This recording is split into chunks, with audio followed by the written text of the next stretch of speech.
Assalamualaikum warahmatullahi wabarakatuh. Bertemu lagi dengan Mang Amsi dari Syariah Saham.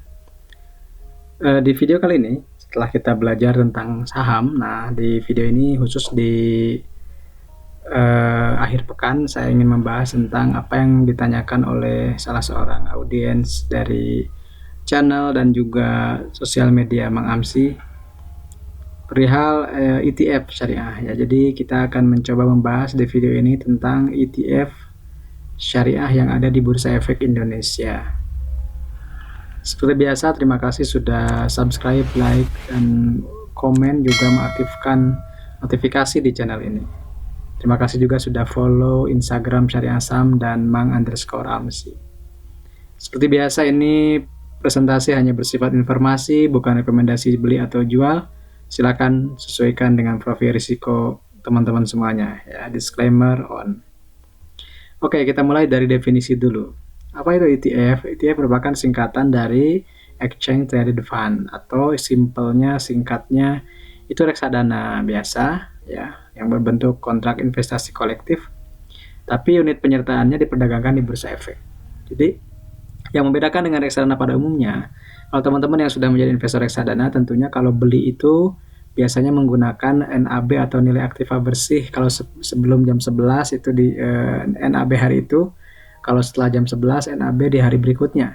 Nah, jadi istilahnya nilai NAB-nya tidak real time. Nah, sementara ETF ini adalah penggabungan antara unsur reksadana dalam pengelolaan dananya dengan mekanisme saham dalam hal transaksinya. Jadi cara underlying asetnya itu dikelola oleh manajer investasi, tapi mekanismenya kita bisa jual beli langsung di Bursa Efek Indonesia secara real time seperti saham pada umumnya. Jadi ini soal menggabungkan antara saham dalam hal mekanisme perdagangannya, sementara reksadana dari sisi pengelolaan dari portofolionya. Jadi kita tidak membeli saham langsung, tapi membeli reksadana yang isinya adalah saham, dan biasanya ini berbasis indeks ya, atau misalnya indeks LQ45, indeks infrastruktur, dan yang lainnya. Nah, apa yang membedakan antara reksadana saham itu sendiri dengan ETF ya, kita bisa cek bahwa perdagangannya, kalau misalnya reksadana saham itu dari agen, sementara ETF itu langsung ke broker, atau di kalau IPO-nya atau namanya pencatatan pertamanya di dealer partisipan. Minimum pembelian kalau di reksadana biasa itu 1 unit, kalau di ETF itu minimal 1 lot, sama dengan saham. Kemudian biaya transaksinya ada biaya pembelian penjualan, tapi kalau ETF itu seperti saham, jadi cuma ada biaya komisi broker. Risiko transaksi untuk yang reksadana saham biasa itu oleh manajer investasi, sementara ETF itu kita yang langsung mengontrol ya, karena kita yang langsung bertransaksi di jam bursa. Kemudian nilai aktiva bersihnya kalau reksadana itu biasanya dilakukan 1 kali setelah penutupan jam perdagangan. Kalau ETF itu selama jam perdagangan, jadi real time. Harganya kalau reksadana biasa itu di akhir sore biasanya, kalau ETF di real time. Underlyingnya kalau reksadana saham yaitu saham, kalau ETF indeks ya. Kemudian settlementnya kalau reksadana bisa 5-7 hari, kalau ETF cukup 2 hari. Jadwal partisipannya kalau reksadana saham tidak ada, kalau ETF ada. Teman-teman boleh baca nanti di sumber utamanya di Bursa Efek Indonesia. Jadi keuntungannya itu mudah dan fleksibel ya, bisa dibeli kapanpun dan dijual kapanpun. Biayanya rendah dan risikonya pun kita yang atur begitu. Kemudian cakupannya luas, kita satu ETF itu bisa beli beberapa saham unggulan karena bentuknya indeks. Kemudian juga informasi tentang ETF dan saham-sahamnya bisa diakses kapan saja atau transparan. Tujuannya lebih ke diversifikasi beberapa saham unggulan dalam sekali order. Jadi istilahnya kita tidak perlu dipusingkan dengan membeli saham TLKM misalnya, ERA dan yang lainnya, tapi cukup beli 1 ETF kita dapat 30 kalau misalnya yang GI begitu ya. Dan juga fleksibel karena langsung beli jualnya langsung di jam bursa. Jadi kalau yang di pasar perdananya teman-teman beli langsung dari dealer partisipannya. Kalau di pasar sekunder itu seperti halnya saham, beli langsung di bursa efek, ada via broker begitu. Ini regulasinya silakan dibaca, POJK nomor 49 tentang ETF ya. Nah, di Indonesia saat ini ada 47. Jadi ada 47 ETF yang terdaftar di bursa efek. Dimulai yang tertua ini dirilis oleh IPOT tahun 2007 ya. Itu adalah reksadana ABF IB Fund ini kalau nggak salah, ini Bahana ya, Bahana ini berbasis obligasi, dan ini berbasis saham LQ45.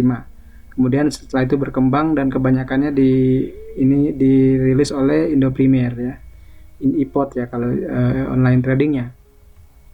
Nah, yang syariah sampai hari ini itu baru 3 ya setahu saya, tapi mungkin teman-teman boleh ngoreksi saya kalau salah. Yang pertama XIJI, jadi kodenya itu X dimulainya seperti ini ya, X semua atau R ya, dulu R, sekarang XX.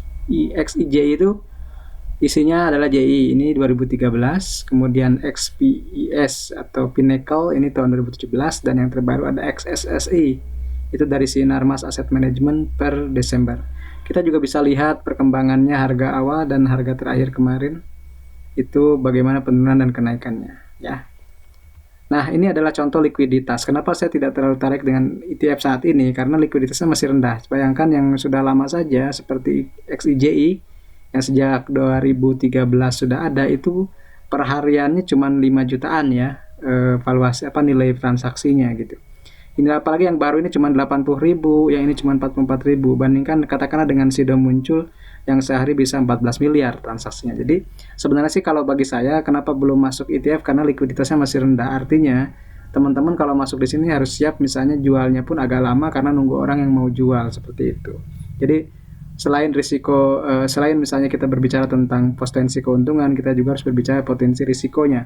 Nah, salah satu risiko di ETF ini bagi saya adalah likuiditas. Kenapa? Karena nilai transaksinya itu cenderung masih kecil begitu, masih sedikit. Jadi kalau misalnya teman-teman punya uang katakanlah 100 juta, mungkin kalau dengan yang sudah lama aja di XIJI misalnya beli 100 juta, mungkin butuh 20 harian untuk bisa keluar semuanya. Jadi itu juga harus diperhatikan.